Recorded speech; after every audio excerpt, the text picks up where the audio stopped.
Hello, this is Joseph Andrew Jensen Sr. again. Yesterday, I made the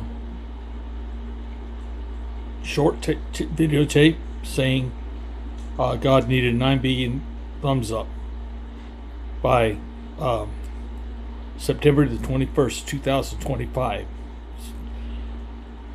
Less than a month away. Okay? Well, actually, just over a month. Okay? I'm going to continue that message. I told you in that last thing that this is the last day. Judgment Day is September the 21st, 2024. God's already let me know the final judgment. I really don't know the outcome of final judgment. He needs those 9 billion thumbs up. But this is going to be Judgment Day.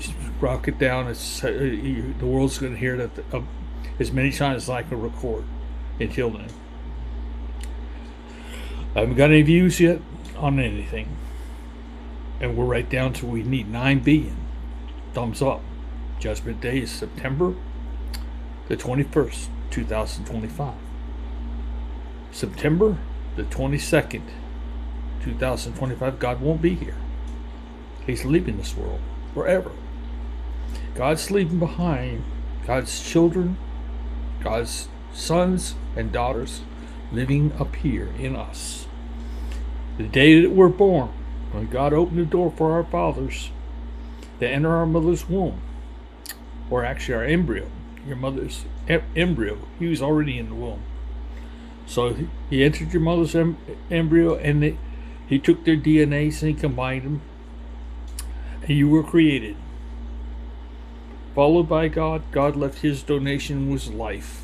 Another word for God is life. Another word for Allah is life. Understand, Allah is the creator of all things. Whether you agree with that name or not, it's the name that Gabriel gave to Muhammad in the cave of Hira. And Muhammad was not a religious man. He was an agnostic. Him and Khadijah both were agnostics. Up until he was 40 years old. When something told him to go into the cave of Hira, it could have been rain or just impulse. He went into the cave of Hira. And the angel Gabriel comes to him and says, Muhammad, you're wrong. There is but one God. Only one God. And he told Muhammad just that. Just exactly what I just said. So I have no reason why not to call the creator Muhammad. Or you can call God God. That's fine. But God and Allah are life. And God gave life to us in our mother's womb. Read Psalms 139. God was there. He knew when our parents made us in secret. Where can you hide from the Lord? It says at the beginning of that chapter. If they took the wings of the morning and went to the furthest parts of the sea, lo, God will be there. If you made your bed in hell, lo, God will be there. That's a very descriptive song I just told you on 139. We are out of control. We are completely out of control. God has found out that we cannot be controlled.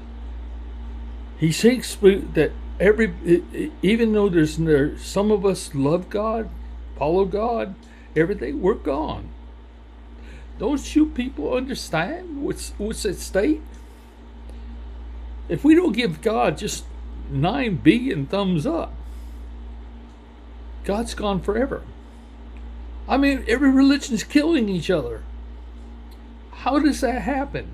Even the thing where it says God tested Abraham but asked him to kill his son Isaac. It's wrong. It was opposite. No, Abraham was almost 122 years old. Isaac was like 10 years old, 12 years old. But he was dying, and on his deathbed, or he wasn't dead, but upon his death, he quit to kill Isaac, so Ishmael could inherit everything.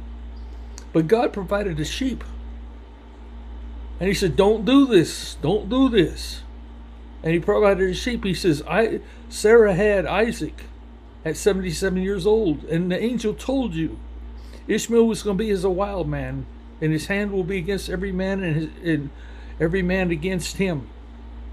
That's why Isaac was born. Now, do you understand? We're so far out of control. The Jews, who never should have been starting out with, Joshua had no business claiming the land of milk and honey, and even President Bush is trying to get Palestine to move into Egypt and Jordan and assimilate with them and leave the Holy Lands to the Jews. That's the reward for stealing? Is it not in the Ten Commandments, thou shalt not kill? Is it not in the Ten Commandments, thou shalt not steal? Where do you think all that gold come from? That was all stolen gold, come from Khufu's pyramid. Come on, there's so much people that you don't understand and won't understand till God is gone. And then it's too late. God's not coming back. God's starting a new world. He's always been prepared in a new world. None without people. There's no people there yet. Every animal that's ever died in this world for any cause has gone to heaven. They're all there. Whether they're still living, I don't know, because they didn't have to eat. They're spirits. They don't eat. They don't sleep. They could sleep, but they don't eat, and they don't have the problems associated with the physical form. They can't die. And that world is just growing just like this one. It's a bare planet. I mean, it won't look the same. It's greener, or the oceans will be there. I don't know exactly what that world is, because if people know quantum physics and stuff will understand. The further we get from God, that heaven gets further away from us. It's a second world on the other side of a black hole, I want to say, that's repelling from the Earth. It's an identical planet. It's born identical to ours. And the souls aren't there yet. That's the day when the dead shall rise, on Judgment Day. The dead will rise first, out of your DNA. And they will go to that new world where they don't have to eat, but they can still feel. They can feel. They have all the senses you have because they're in our bloodstream. Your mother, your father, your grandparents, like and my ex-wives and things, they're all dead, but they can feel. Why wouldn't they? DNA's in the blood. They got all the senses and feelings we have. Their souls, the dead shall rise on the 21st. The dead shall rise first. On September the 21st, 2025. 2 days, 32 days from now. 32 or 33 days from now. We better get worried. You better see this video and pass it on. Because this is the video that makes all the difference in the world, that whether you see it. You see it. I'm changing this to a short. Good night.